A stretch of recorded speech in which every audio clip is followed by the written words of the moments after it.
Hello YouTube, I'm the Persuadosaur. It's been 7 years since the last Godzilla film, and Toho Studios has decided to bring the big guy back.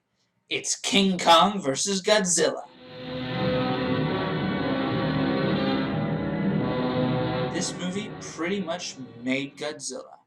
His other two films had been shown in the US, but only as international films, so not very many people saw them. Pitting Godzilla against the great big American classic brought him to the forefront of American film. A stroke of luck is all it took to get the concept together. One of the men who worked on the classic King Kong was unable to sell a script that he had. Toho Studios was trying to get Godzilla on the screen again, saw an opportunity, and took it. This event was highly commercialized. They had mock interviews, huge write-ups, they really went all out.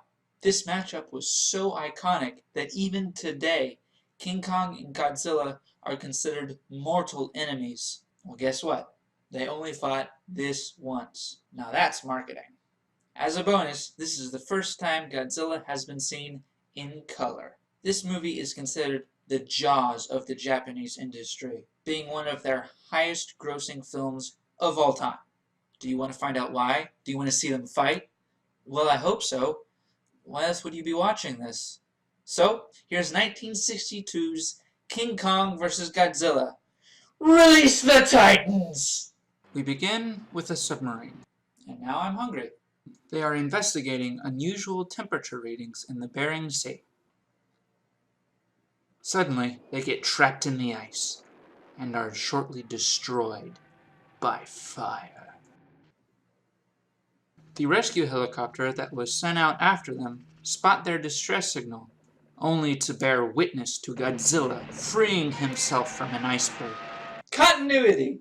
In the meantime, a pharmaceutical company has sent an expedition to investigate some new berries and also bring back a rumored monster from the island. This businessman is tired of Godzilla hogging all of the airtime in Japan and wants publicity for his company.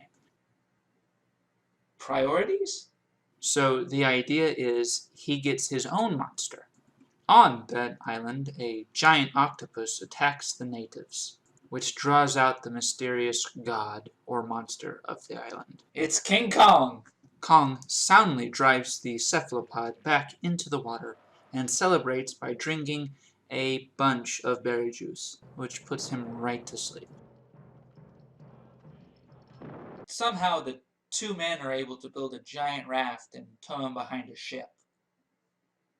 The funny little businessman arrives on the ship, towing Kong, in time for the authorities to tell them that Kong is not allowed near Japan, as he is considered a huge threat. Well, he begins to wake up, so they are forced to free him anyway. The two giants quickly encounter one another and display their strength. Godzilla simply breathes his atomic breath, and Kong backs off. He wants nothing to do with being on fire. Smart ape. Back in Japan, the military has set up a pit trap for Godzilla, which he falls for. Or into. Of course, that does nothing, and Godzilla quickly pulls himself out of the pit. Their next idea is the electric grid, which oddly works a whole lot better this time. Godzilla touches it once and just backs off. King Kong has encountered the grid elsewhere and eats right through it. Yes, eats. This lets Kong into the Tokyo area. Kong keeps to his classic MO and kidnaps one of the pretty locals.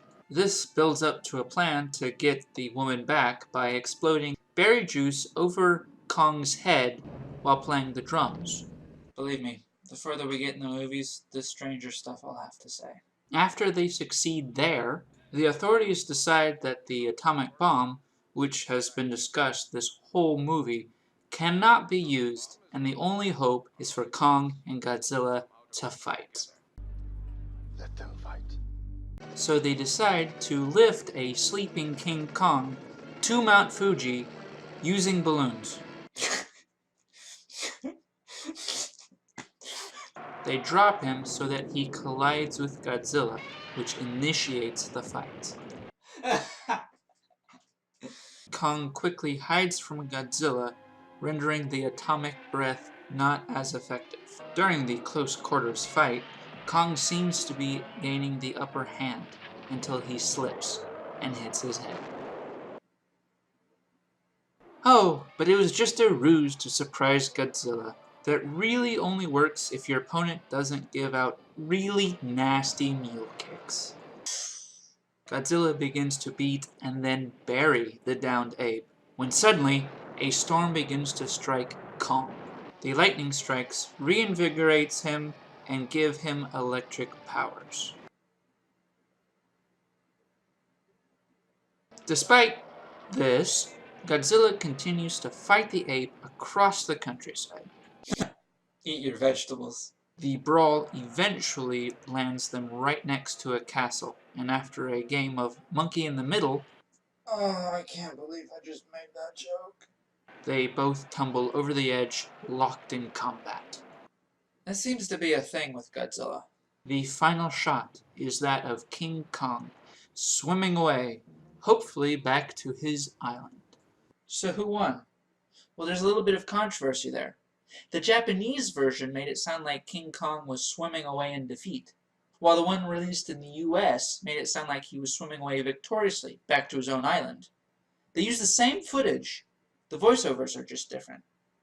In my opinion, Godzilla has always been an amphibious creature, so he's very comfortable in that ocean, and he would have given King Kong a thrashing. But Godzilla has had 25 films since then, while King Kong has only had 4. I think we all know who the real winner is here. For all of its hype, for all of its record-setting, King Kong vs. Godzilla is not a fantastic Godzilla movie. It does have a bit of that classic silliness in places, but it focuses on the characters that don't matter and gives far too much exposition. Both suits appear incomplete at times, with many shots of Kong not looking at all like a living being, or even Godzilla looking a little deflated. The new color era was not kind. They had to do a lot to King Kong to make him a viable opponent for Godzilla. Kong's size was significantly altered, making him enormous compared to the original American version. They kept emphasizing his strength and his wits. Plus, they gave him lightning powers. Lightning powers! I mean, I'm all for a good, fair fight, but even with all of these changes, Godzilla should have won easily. Still, this is an incredibly iconic film, and should be seen by anyone seeking to keep up with Godzilla.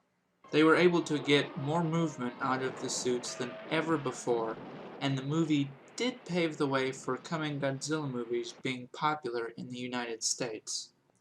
That was King Kong vs. Godzilla, and I'm still the Persuasor. Join me next time in 1964 when another monster from her own series gets integrated into the Godzillaverse.